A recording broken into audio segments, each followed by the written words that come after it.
English philosopher and physician John Locke said, "The end of law is not to abolish or restrain, but to preserve and enlarge freedom.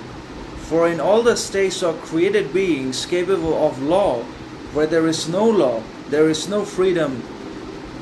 Meaning, freedom actually and essentially comes from the good implementation, creation, and enforcement of law in modern society in one way or another. When law is in harmony and in accordance with people's beings, lives, desires, needs, and circumstances, then it will lead to the creation of happiness, prosperity, peace, growth, learning, knowledge, opportunity, etc.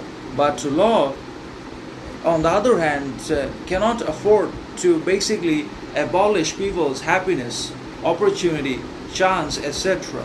If law itself becomes corrupt and malevolent and diabolical because of the influence of external powerful forces such as capitalism, bureaucracy, or governmental politician, then in that moment law no longer remains worthy of trust, recognition, approval, worth, or admiration.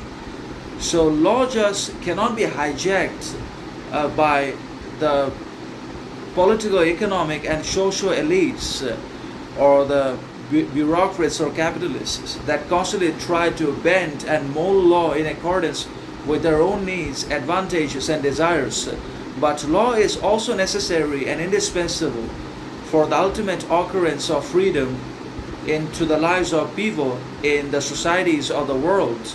So freedom is not always something that can be directly, automatically, and authentically achieved, but law has to regulate it. But law can regulate freedom and make it possible and accessible for all of us only when law itself is good, moral, and wise. When law has authenticity, individuality, and sovereignty about itself alongside integrity, morality, character, then only it can create and promote freedom, prosperity, growth, learning, and opportunity for all in society, despite religion, caste, class, background, nationality, etc. So law cannot afford to discriminate or distinguish between anything for anyone.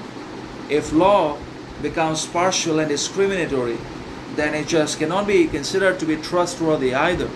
So the purpose of law is not always to abolish or restrain freedom altogether, but to create it, enlarge it through its